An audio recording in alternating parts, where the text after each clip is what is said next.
to Tutorials by David. Today we'll be having a quick how to fix no sound on WhatsApp status. So if you're experiencing no sound on your WhatsApp status, there are a few simple things that you can fix it. First, you want to check your phone's volume settings and ensure that media is turned off. No phone, no sound, notification. So it can be either from the WhatsApp itself, it says that it can be either the internet connections or the notifications are turned off or silenced. This one you want to go to settings, go to notification, go to app notification. This is on your settings, and then scroll down and tap WhatsApp. Turn on the notification for that one.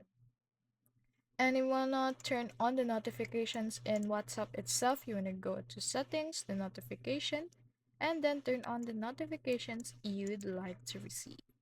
And if it still doesn't work, if you have the DND or do not disturb turned on, you wanna make sure to turn it off or update the WhatsApp, or none of these will work. You wanna restart your device in order to have a check for the software updates.